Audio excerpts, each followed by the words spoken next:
My name is Camilla Christophersen. I'm a medical student and research associate at Herlev Hospital in Denmark.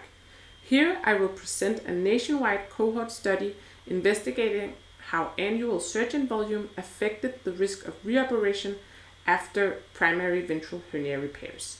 Using data from the Danish Ventral Hernia database, we included adult patients undergoing primary umbilical or epigastric hernia repairs between 2011 and 2020.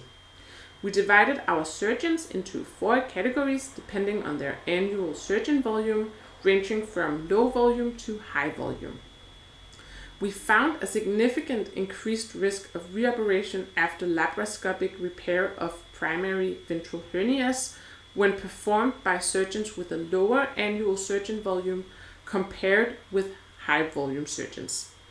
Additionally, in our cohorts, operative techniques such as mesh placement or choice of taggers varied significantly amongst the annual surgeon volume categories.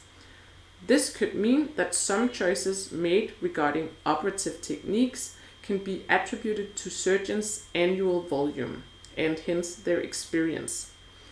This could prove an important point when implementing new procedure guidelines for primary ventral hernia repair, since adequate supervision and training of surgeons could be indicated to streamline ventral hernia repair and to ensure that surgeons are able to perform primary ventral hernia repairs with a minimal risk of reoperation regardless of their annual surgeon volume or previous experience.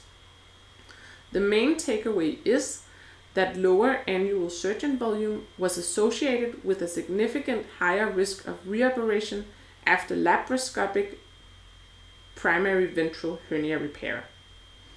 This could raise a discussion about centralizing laparoscopic ventral hernia repairs.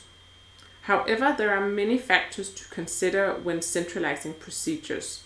For one, it could be more costly for the patients since they would most likely have to travel longer geographical distances when traveling to a center with high volume surgeons. Thank you.